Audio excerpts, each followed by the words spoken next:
नमस्कार, आपण पाहता हिरकणी न्यूज. हिरकणी न्यूज प्रत्येक क्षण ताज्या घडामोडी आणि महत्त्वाच्या प्रत्येक बातमीसाठी नेहमी तत्पर.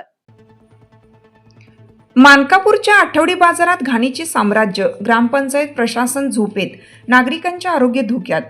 मानकापूर गावात आठवडी बाजार भरतो, मात्र बाजारपेठेत सर्वत्र घाणीचं साम्राज्य पसरलेलं पाहायला मिळत आहे. कचरा वेळेवर उचलला जात नसल्याने व्यापारी आणि नागरिकांचे आरोग्य धोक्यात आलं आहे. ग्रामपंचायत बरखास्त झाल्यानंतर नेमलेला प्रशासकही गावात फिरकत नसल्याचा आरोप नागरिकांकडून होत आहे. यासोबतच वीज पुरवठ्याच्या सतत खंडित होणाऱ्या समस्येमुळे शेतकरी आणि यंत्रमाग व्यावसायिकही अडचणीत सापडले आहेत. नेमके काय आहे मानकापूरमधील परिस्थिती पाहूया या रिपोर्टमधून. मानकापूरच्या आठवडी बाजारात सध्या घाणीचं साम्राज्य निर्माण झालं आहे. बाजारातील गटारी तुंबलेल्या असून कचरा कुंड्या निष्क्रिय अवस्थेत आहेत.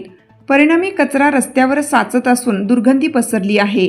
या अस्वच्छतेमुळे व्यापारी बांधव बाजारात येण्यास नकार देत असून नागरिकांच्या आरोग्यावर गंभीर परिणाम होत आहेत. ग्रामपंचायत प्रशासन वेळेवर कचरा उचलत नसल्याने परिस्थिती अधिकच बिकट झाली आहे. ग्रामपंचायत बरखास्त झाल्यानंतर प्रशासक नेमण्यात आला असला तरी तो कधीच गावात दिसत नसल्याचा आरोप स्थानिकांकडून करण्यात येत आहे. त्यामुळे गावातील विकास कामे ठप्प पडली आहेत. दरम्यान वीज पुरवठ्याचा प्रश्नही गंभीर बनला आहे. वारंवार वीज खंडित होत असल्याने यंत्रमाग व्यवसाय धोक्यात आला आहे. शेतकऱ्यांना देखील रात्री अपरात्री पिकांना पाणी द्यावं लागत असून त्यांना मोठा त्रास सहन करावा लागत आहे. हेस्कॉमच्या कारभाराबाबत नागरिकांनी तीव्र नाराजी व्यक्त केली असून 24 तास वीज असते की 24 तास वीज जाते असा सवाल उपस्थित केला जात आहे.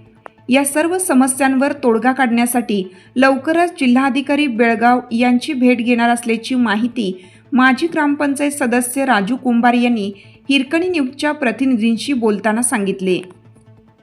आपल्या हिरकणी न्यूज चॅनलला लाईक करा, शेअर करा आणि सबस्क्राईब करायला विसरू नका आणि रहा अपडेट.